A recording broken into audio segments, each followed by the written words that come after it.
So hi everyone. Thank you so much for joining our information session today to learn more about the Associate Product Manager program here at Schmidt Futures. My name is Stacy. I'm a recruiter at Schmidt Futures, focusing a lot of my time supporting the recruitment efforts for the APM program. Today, we have a panel discussion where I'll ask current senior associate product managers and APM leadership a few different questions so you can learn more about the program and the application process. If you have any questions, please feel free to add them into the Q&A feature here on Zoom. We'll spend the first 30 minutes on the panel answering some questions we received prior to the event, and then we'll spend the last 15 minutes answering any live questions that we get. If we're unable to answer all of your questions, don't worry. Please feel free to email us at apmapply@schmidtfutures.com. We'll put that in the chat and send any questions about the application or process to that email address. So without further ado, I'd love to get some introductions from our panelists. I'll start with you, Ryan, and then we can turn it over to Kara, Glenn, and Catherine. Catherine, perfect timing.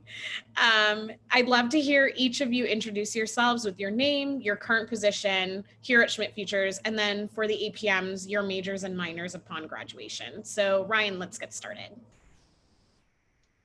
Awesome. I'm Ryan Burke. I'm a director and head of network at Schmidt Futures. I also founded our Associate Product Manager program, which we'll talk about today.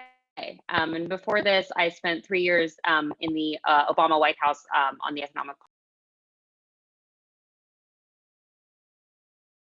Kara. Cool. Hi, everyone. Super excited to be here with everyone today. I am currently a senior associate product manager at Schmidt Futures. So I started last August, so past year one. And in school, I graduated in 2019 with a degree in chemical engineering and a concentration in computer science. Glenn and Catherine. Cool. I'm Glenn. I studied a mix of philosophy, religious studies, and computer science in college. And I am Catherine. I'm a senior associate product manager who joined at the end of last October and graduated with a degree in computer science and no minor. Thank you everyone for your introductions. I'd love to start our questions off today, and I'll give our first question to Ryan. So I'd love to hear a little bit more about what Schmidt Futures is, what the Associate Product Manager program is, and then why does it actually exist here at Schmidt Futures? Absolutely. So Schmidt Futures is a venture facility for public benefit founded by Eric Schmidt, the former CEO of Google. And so you can think of it as a philanthropy who is investing in people who we think are really poised to be able to change the world using technology. I think the unique thing about Schmidt Futures relative to other major foundations is that the locus of change that we most believe in is people. So a lot of foundations will start with a problem statement, like we really want to focus on solving education or solving climate change. And then the people will fall out of those problem statements. We really start with who do we think are the people who are most poised given their skills, experiences, and ideas to change the world. And then the problems fall out of that. I think the second really unique thing about Schmidt Futures is our emphasis and our belief is it doesn't just work to give people money to solve problems, but really the way to invest in them is to help them build the teams that are going to be most useful and interdisciplinary to be able to get the work done in the most effective way. The APM program is really our bet on young talent. And so, you know, if you asked Eric why we have the APM program, he would say it's because we are finding and training the people who are going to most impact kind of world leveraging technology in the next 10 or 20 years. And so we're really looking for people who we think have a value set that's going to lead them to focus first on what they can contribute to the world. And then we're going to train you to think not just about how to build a specific product feature, but how to think about a major problem in the world. So Kara and Catherine and Glenn will talk about that. But you know, one of the problems Kara thought about first is how do I solve the opioids crisis leveraging data? Catherine's been thinking about how I kind of accomplish criminal justice reform and lower recidivism in the United States. Glenn's been thinking about how to get poor people in the US access to many more benefits like food stamps and welfare. And so you're called to really look at these big problems and figure out how to tackle them from a product perspective, but also really a strategic perspective as well, which is what we think is going to be most important to be able to go out there in the world and make impact in the future. Awesome. Anything Thanks. I missed, Stacey? I think that's good for now. We can definitely come revisit if we missed anything, but great. I'd love to turn it over to the APMs now. We'll hear a little bit more about their experiences, but first, I'd love to hear why you ended up choosing Schmidt Futures and what was so exciting and compelling about this opportunity for you. So Glenn, we'll get started with you.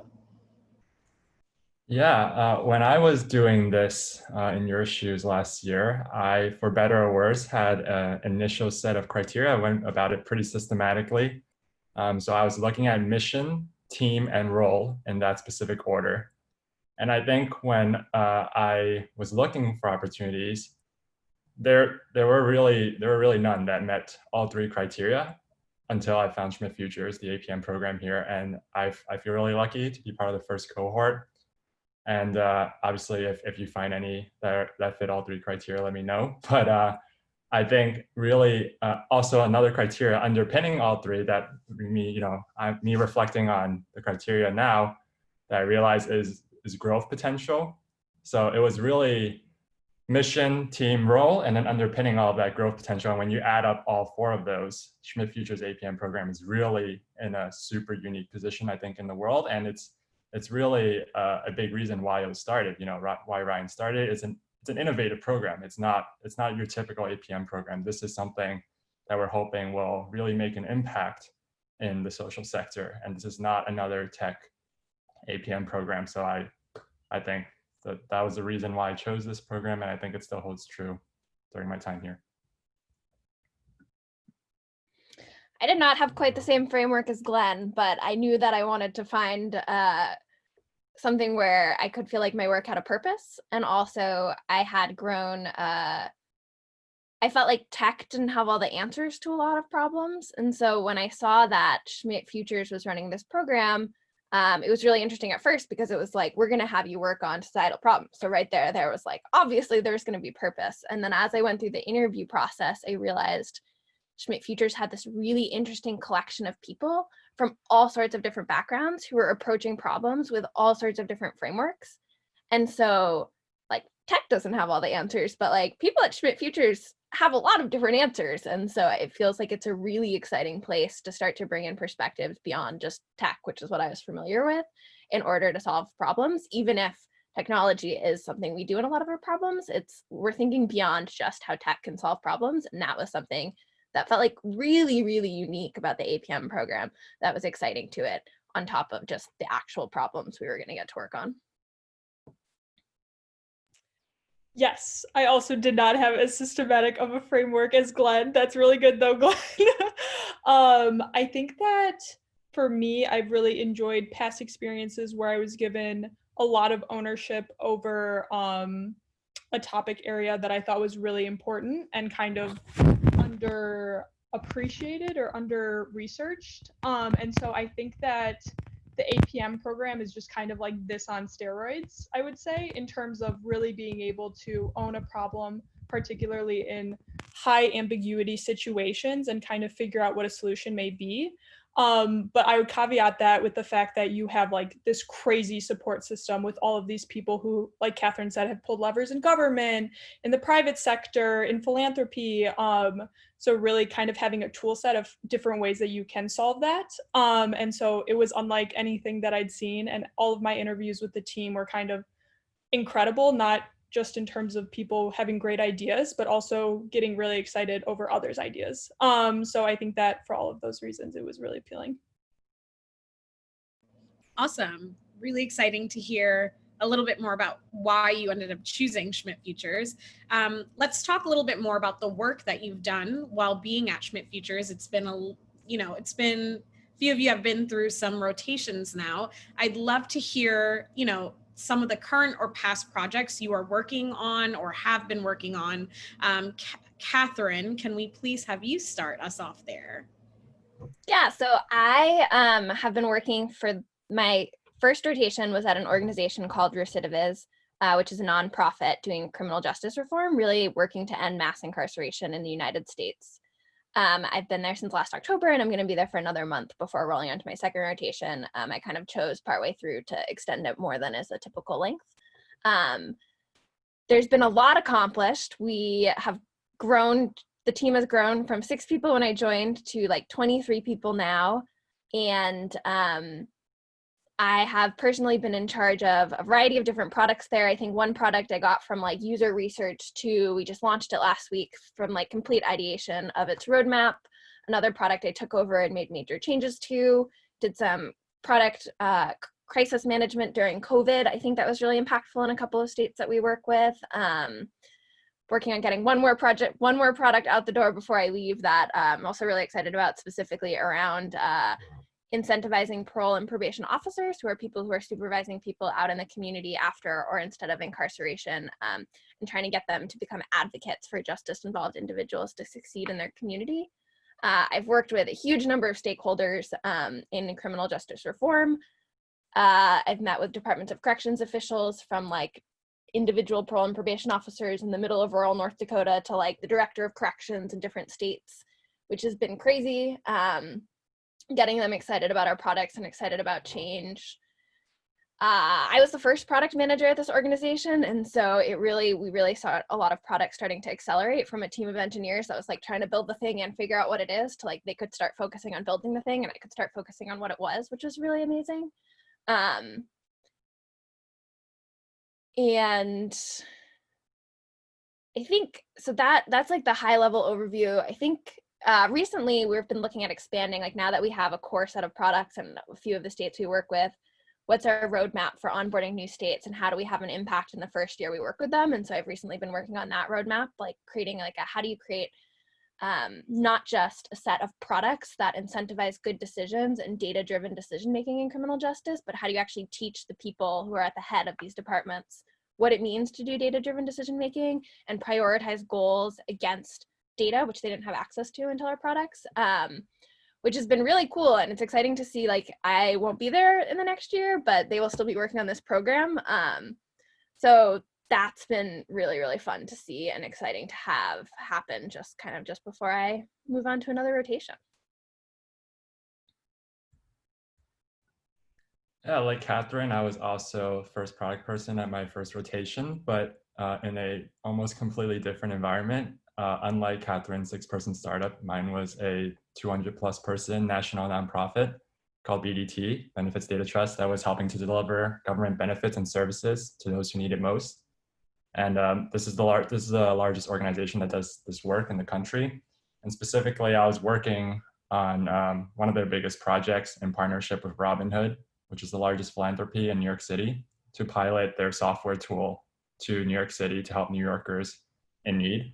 And I was PMing the entire process, sort of from requirements gathering to stakeholder management, feature development, launch and rollout. And what's interesting is that the org actually stood up a product department in the time I was there. And so I really got to experience that whole process. I'm sure Catherine has as well, of really setting up a product function within an organization like BDT, which is a larger nonprofit, was really interesting. And seeing it transition to having more of a product and tech focus. And then also getting to meet city officials in New York City, which was a pleasant surprise because it was a project in partnership with the city as well as philanthropies in New York City. And then visiting local organizations on the ground to conduct user research was really exciting, to get that in-person live feedback and really seeing what the situation is on the ground. And, you know, obviously the social safety net has become even more essential since the pandemic started. So it was just really inspiring to be part of a team that was working on solutions that would directly help people through the pandemic. Super awesome. I'd love to hear, Kara, something that you didn't expect before working as an APM. Yeah, hard to pick one, so I'm going to cheat and say 2 things. One, I would say that I did not expect to have such strong relationships with all of the members of the cohort. It really does seem like you have this little family that you're working with to brainstorm and kind of go through this process together. A lot of us are facing similar obstacles and similar successes. So it's really amazing to have this group of people that you can fall back on, both in a professional and personal scenarios. And then the other thing that I would say is for my first rotation, like Ryan said, I was working with a team out of Utah on minimizing the effects of the opioid epidemic. And I think that one, the fact that you really become a member of that team, like I felt like I was as much of a member of that team as I was Schmidt Futures. So you have this great collision of like strategy and grant making from Schmidt Futures, but also this ability to like operate and be on the ground with this nonprofit or for-profit organization. And then also how eager they were when you had ideas of things that could improve. Like for that specific instance, we were addressing one component of the rehabilitation life cycle, and I recommended that we go more upstream to where people interact with like emergency services and where they interact with detox services. And I was given a lot of air coverage and encouragement to kind of pursue those ideas. So those are some of the things that I found surprising. Awesome. Oh, we have a cameo from Ryan's cat. Great. And I think, speaking of Ryan, we have our few APMs that are represented on this panel right now. You've gotten to work with the APMs a lot. What to you makes a really great APM and somebody that would be successful in this program? Yeah. So a lot of the impetus for starting the APM program is, when I was in you guys' shoes, I think a lot of what I assumed is that, for big problems in the world, someone had it out. And all these people who were at conferences talking about, here's how we solve education, like they knew what they were doing. And as I've gone through my career and seen from foundations in the White House and many places, for basically all of these problems, I would say no one has the answer. And so, what we're doing at Schmidt Futures is we're finding people to invest in, like, Clem, who Catherine works with, or folks who Kara or Glenn work with, have a good idea or hypothesis to make real traction on the problem and have some proof of being able to do so, but are still figuring it out. And so as an APM, when you're thrown in there, you're in a high level of ambiguity. You're in a problem space where there are not clear-cut answers, and where you're going to have a lot of ownership working alongside us in the leadership of those organizations. And so I think the skills that become really important is ability to take real ownership over a big problem. One of the biggest pieces of feedback we get on APMs is they don't need individual tasks, but you tell them what the big goal that we're trying to accomplish is, and they'll come back and say, here's how I think we should do it. You suggested doing it this way. Here's a new way I think we should approach our strategy. So real ability to take ownership, I would say, is one. I think two, the ability to be really coachable and get feedback. So often it's about figuring out what are the right questions to ask and who can I ask to build my knowledge base and figure out how to proceed. I think that's another really important thing. And then I think the last one, to that goal of, we want folks who we come in, train for 2 years, and then they go off and do big things in the world going forward. I think a real value set and people who are optimizing first for making a difference on big challenges that humanity faces. I think that's probably the third thing that's important. Awesome. Thank you for sharing. Kara, I am curious to hear a little bit more about what the overall culture to you at Schmidt Futures kind of feels like, what you've seen, what you've experienced over your time here as an APM. Yeah, so there is definitely a couple of layers to this. So I'll talk about the APM program and then also the broader team. I think that for the APM program, it's definitely a very fun group, and one that's eager to just like test things out and try and be really honest about what's working and what's not working, because like Ryan said, we don't have all of the answers to these types of things. So eager to learn from others and eager to try different things out. We have a variety of ways that we get to know each other better. In non-COVID times, we had a welcome weekend and retreats and tons of informal dinners that we would plan. And we've been continuing some of these with our fearless social chairs, hosting virtual Chopped and such. So there's a lot of opportunities for us to get to know one another better. And we actually just welcomed our newest class. So that's really exciting. And then more generally for Schmidt Futures, I would say that they're very, very eager to help and share their experiences and in an illuminating way for what you're specifically working on. So we're under Tech and Society, and we'll have weekly meetings where you ask for any calls for help. And basically people will listen in on your particular experience or a problem blocking you and be like, have you talked to this person and this person and this person? And they could be in wildly different spaces, but really eager to help both in connecting you through the network and in brainstorming your particular problem. And like I said prior, there's just so many different spaces these people have touched, from academia to public sector, private sector, philanthropy. So there's really this whole toolkit. Great, wonderful. Cool. Well, those are some of the questions that we received prior to today's information session. We'll definitely take a look at some of the live questions that we've got. I think this next question is for me, so I'll answer it, which is, what does the recruitment process actually look like for the APM program? So right now, the application is live on the APM website. We'll send a link, but it's www.schmidtfutures.com/APM. The application itself consists of just some basic information. We do need references, a reference from a supervisor or somebody that can really speak to your work, a supervisor from a previous internship job, etc. Somebody that can speak to your work that we can get in contact with whenever the time comes. And then we have 2 essays and 2 Spark Hire videos. So the essays and the Spark Hire videos are just ways for us to really understand you and your story.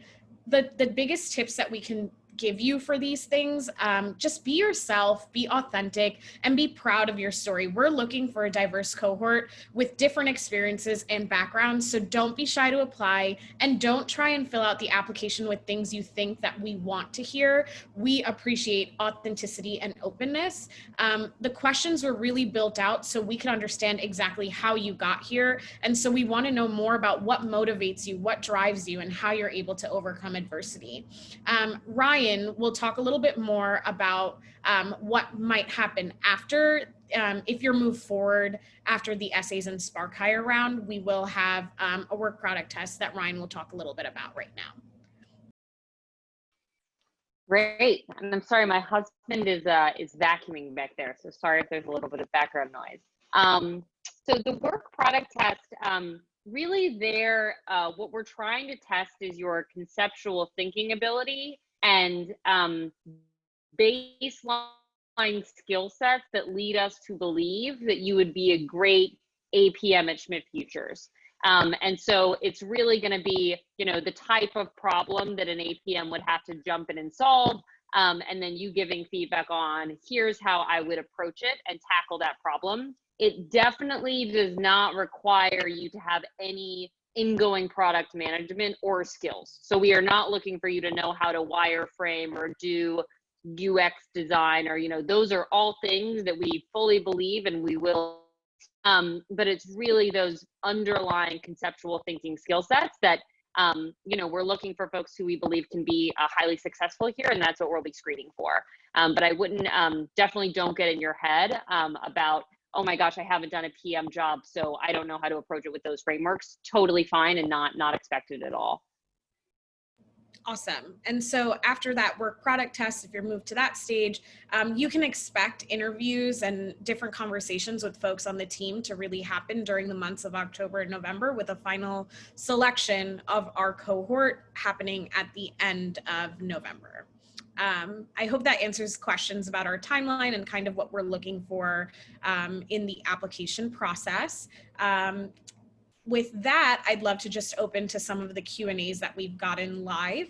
I'd love to hear most probably from any of the APMs or even Ryan, what does growth and mentorship look like in this program, and how hands-on, how hands-off is it?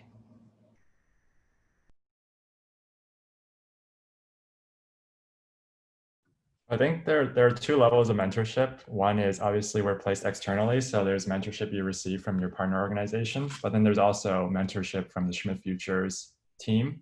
And then I guess the third layer is also from the wider network of Schmidt Futures in general.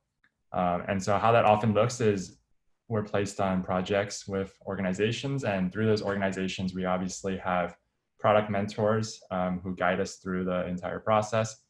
And then at Schmidt Futures, we'll also have mentors, direct managers who kind of guide our career journeys and thinking, and also people who have been through APM programs or have product management experience on the team, and they'll guide us as well. And then to the extent necessary, we'll leverage people in our network to provide that technical expertise or higher product management expertise as necessary. Cool. To APMs, I think this might be we're getting a few questions about where APMs go after the program. To clarify that, so Kara, Catherine, Glenn, they're all part of our first cohort. So they're just getting started on their second year. And so because they're part of our first cohort, they actually haven't ventured out into their next opportunities. So hopefully next year we'll be able to give you more information on where APMs go after the completion of their 2 years. But for folks that are asking that question, just a little color there. We can talk a little bit more about, what APMs might think of as long-term career goals or expectations or things that they might be excited for after the program, if anybody wants to answer that here. If not, I can talk a little bit about, sorry, I think there's a Zoom lag. I can talk a little bit about how we're thinking about it. So I think one unique thing about the APM program is that the interests of, at least from our first class, are pretty diverse in terms of what they might want to do afterwards. So I think we have a range from people who might want to do something really entrepreneurial and found, a startup, to folks who might want to go and be functional product leaders in an organization, to people who may want to go into a state or government to do work. And I think the good news is within Schmidt Futures, both leadership and broader network, we have folks who can open up a range of opportunities across many sectors and places to land. So really with this first cohort, we are designing their exit journey based on what they are most excited about, and making sure that over the course of their last year, say that we have one APM who's really excited about product roles in public health. So a lot of their last year is designed around getting exposure to, both senior leaders in public health who can be mentors kind of outside of their projects, as well as getting placed on projects or doing something entrepreneurial in that space. So I think it's unique in that it's going to look pretty different from each APM based on what they most want to do. But the goal is to position them to really be able to take that next step that allows them to become a leader in the sector and function that makes most sense for them. Great. How does product at Schmidt Futures differ from product at a typical tech company? I think we might have answered that, but if anybody wants to just add a little bit more, we could add to there. Or no. It's all good. Okay. I do have one thought there, which is Sure. there's a bunch of different ways. I think one of the big ways is that a lot of we split our time in some ways between Schmidt Futures internal projects and projects with host organizations.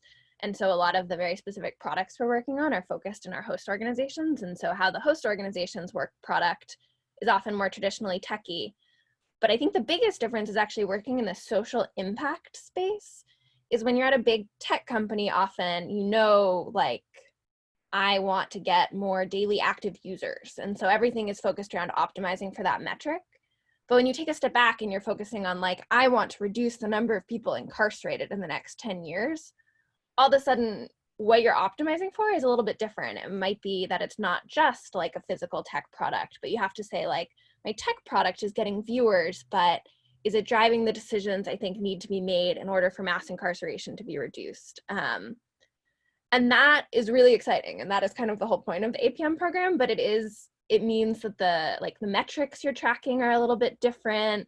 The ways you incorporate people and products are a little bit wider. And often the questions are much more unknown. Like there aren't a whole lot of paradigms out there around like best practices for products that reduce poverty in the US. And so you're spending more time thinking about the unsolved problems.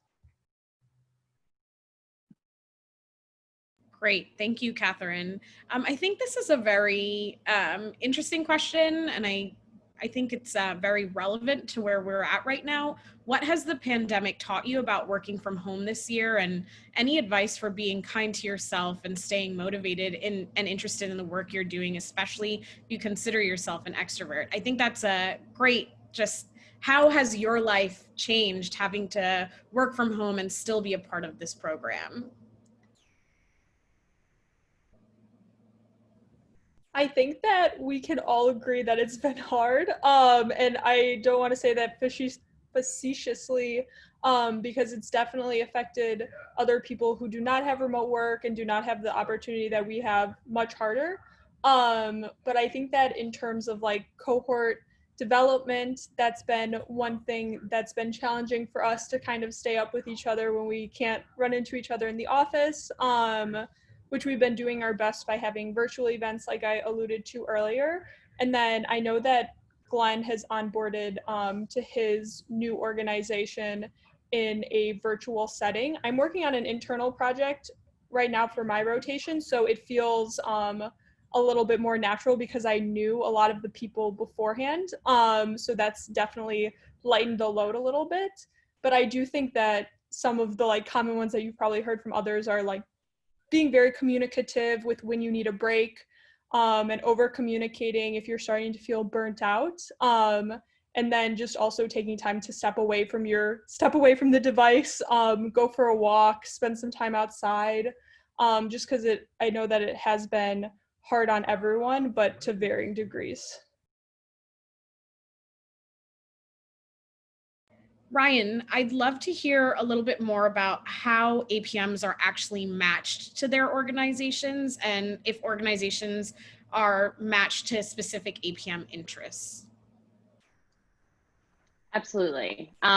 So the organizations that we select to work with APMs are where, like I mentioned earlier, we really think they're poised to be able to solve an important problem in the world at scale using technology.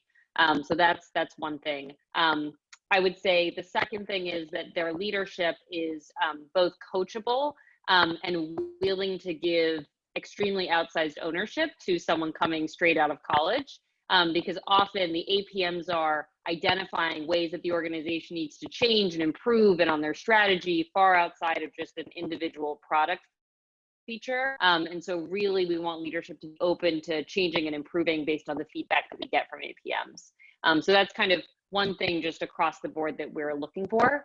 In addition to that, we are matching to both APM's interests in terms of a sector that they might be interested in, or also just things like the stage of the company. So we have one APM, Sam Ching, who first worked with a startup kind of machine learning project. And he said, I really want to be in an organization that's, has a user base at scale. And he's now working with Duolingo, which has millions of users around the world. So yes, absolutely aligning with interests. We also are really aligning with the skills that we want APMs to be building at each stage and the type of mentorship that we think is most important. So your first project, for example, will be with an organization with a fairly established product team, really good product practices and mentorship, and engineers for you to work with. Your second project might be something that's much more amorphous really just get down where you may be the first product leader in the organization, which we think will teach you a whole different set of things. The last thing I'll say is that the alignment with interests of folks really increases over the course of your time as an APM. So your first project, interest will be taken into account, but a lot of it is just really focused on getting you set up for success based on mentorship and skill building. And then your last project will be when you're, in your second year, will really be focused on aligning with what you want to do in the world afterwards. So it'll shift a little bit over the course of the program. Great. And I think we got a follow-up question to that. So you mentioned that APMs get to work with, receive advice from experts in technical fields. How much technical background do APMs really need to be successful? I think one of the attendees noted that a lot of the APMs have studied CS, but is that a complete requirement for the role?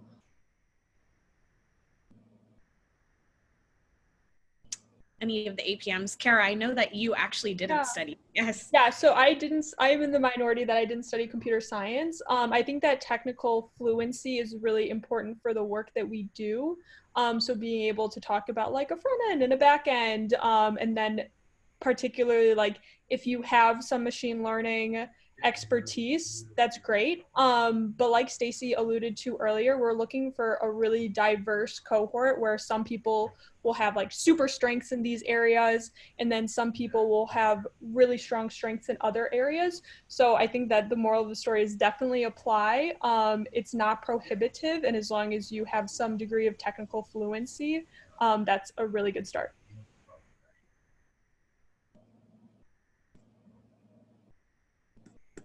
Great. Let's see. Could you talk more about what kind of teams APMs interact with? Does it lean more on engineering, sales, marketing, design, or is it spread out depending on the organization? So Catherine, Glenn, what are some of the teams that you find yourself cross-collaborating with or just working with on a day-to-day at your partner organizations? Yeah, as a product manager, which is the function I've mostly been assigned to take at organizations, you really interact with everyone. Excuse me. You really interact with all stakeholders in the company, and I know Catherine is also interfaced with external stakeholders as well. But it's really touching almost every part of the company, especially when you're driving forward a big feature like APMs are typically assigned to take ownership over. It's really making sure that everyone on the team is aligned, especially for bigger features. And in those situations, you're pulling in many different stakeholders across the company, across function, across departments, across teams. And I know other APMs have also done a bunch of other things as well. Some are more engineering focused in their roles. So it really depends on your rotation and your interests.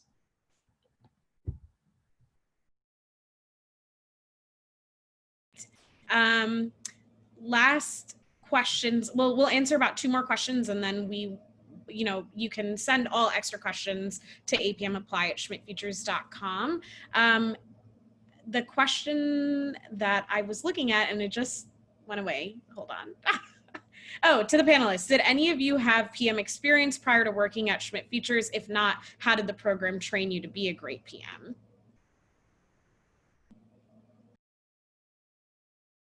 So some members of our cohort have had PM experience. One was like a former Google APM intern, but I think majority of us have not had specific PM experience. And so this was a lot working with our first project, and then also working with the other PMs and our managers on how do we write a PRD, like how do we do user experience research.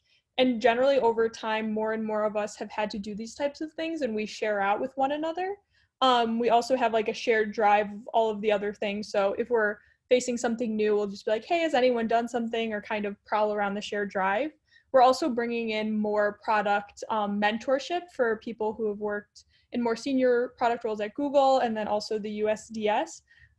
So both internal and then with our host organizations, and also with the help of our managers. That's how I've learned to do a lot of the more specific product things.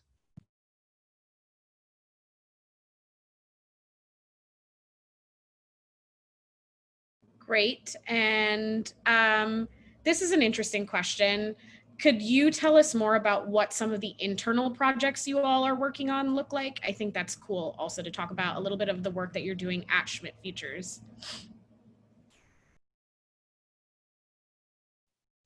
Tara, do you want to talk about that, given Yeah. you're kind of deep in one right now?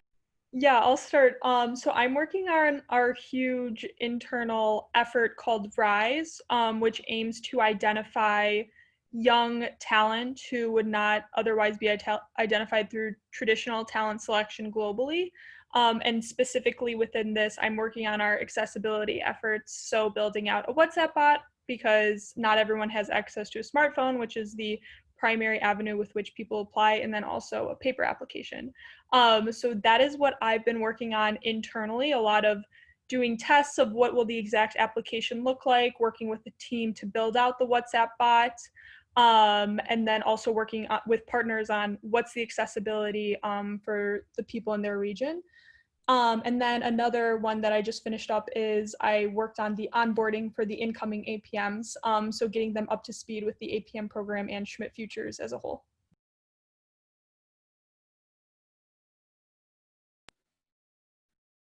Great. Catherine, do you want to mention yours, or I can jump in?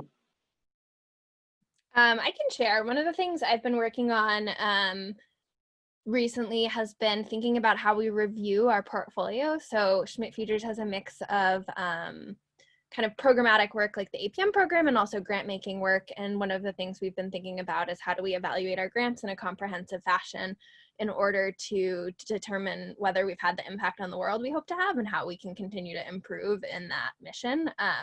So it's been really fun because I've gotten to talk to a whole bunch of people at Schmidt Futures whose day-to-day looks a lot different than mine and think about how they're approaching the problems they're solving and how they know whether they've won, and then compile all that information on how does each person at this organization think about what it means to succeed, and how do we get into a few different ways of measuring that work across a lot of different problems we're trying to solve.